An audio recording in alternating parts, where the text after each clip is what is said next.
Chaque personne jette en moyenne entre 20 et 30 kilos de nourriture par an. Le pire dans tout cela, c'est que 7 kilos de ce rejet n'ont encore jamais été déballés. Les supermarchés jettent aussi des quantités fulgurantes de nourriture encore bonne.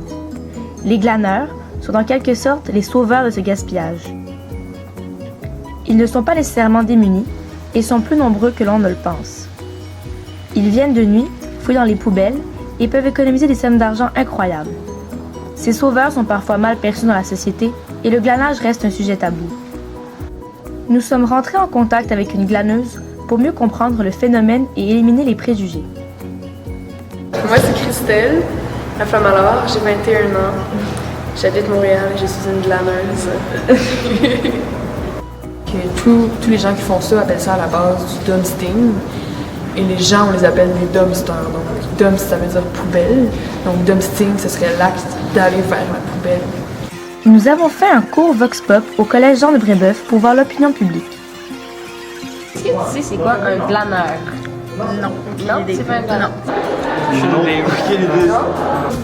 Non, j'ai jamais entendu. Non?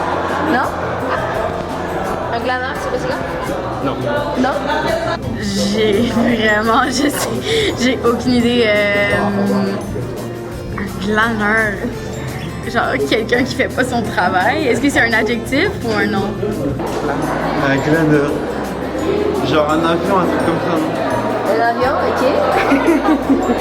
Moyen de transport quelconque. Ah, ok. C'est une bonne question. Je sais vraiment pas pour de vrai, désolée. Mais pour moi, glaneur, je trouve que ça ressemble vraiment à glandeur. Donc, c'est juste quelqu'un qui fait rien de toute la journée. Ok. C'est exactement ça. Glandeur, ok.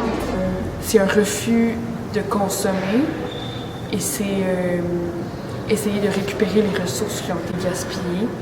Donc, c'est une espèce de rotation. J'expliquerai en fait que c'est tout simplement aller se nourrir dans les poubelles, se nourrir de choses dont les gens ne voulaient plus, dont les épiceries ne voulaient plus.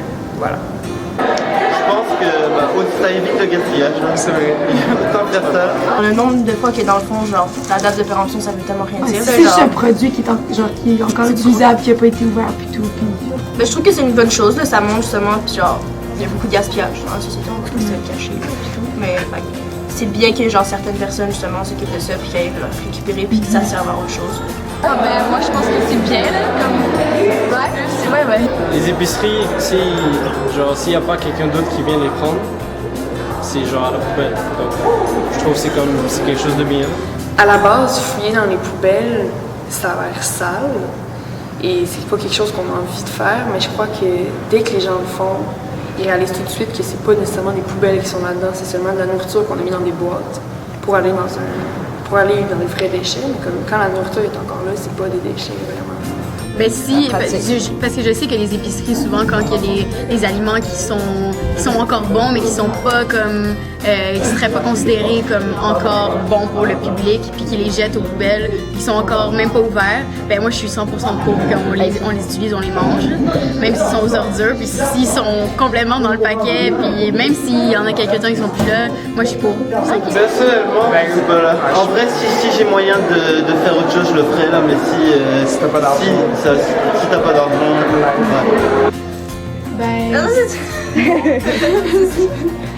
Honnêtement, peut-être. Ça dépend. Ça dépend dans quel contexte, genre. Mais c'est juste pour la musique. C'est la question piège, ça. Personnellement, non. Je pense que si j'ai des problèmes économiques, je le ferais. Mais pour le moment, j'ai pas vraiment le temps de faire ça et j'ai pas la force physique de me mettre dans les poubelles. Je pense qu'il y a comme ça. Je pense que ça me dégoûterait un peu. Ok. Non. Non? D'accord. Pourquoi? Peut-être si genre ma situation financière me ferait le faire, oui. Mais sinon, je vois pas le but. Pour vrai, je pense que la seule façon de montrer à la personne que c'est une bonne chose, c'est de l'amener avec soi. Parce que jamais ça va être possible, comme pour notre génération, d'essayer de convaincre quelqu'un que fouiller dans une poubelle, c'est propre, puis que tu peux trouver la bonne nourriture. Le glanage, en fait, j'ai commencé à glaner, je crois que c'est en fin 2013. J'avais des amis, tous mes amis faisaient ça en fait. Puis ils se nourrissaient de ça principalement, puis ils avaient vraiment l'air de bien manger. Donc j'ai essayé ça une fois, puis j'avais des tabous par rapport à ça, mais j'ai commencé à le faire et pendant les 3 années qui ont suivi, j'ai pas arrêté de le faire. Ouais. c'est comme une grosse technique, le glanage. Faut être vraiment équipé, il faut avoir des gants, il faut avoir une flashlight, faut amener un gros sac. Il faut y aller surtout la nuit.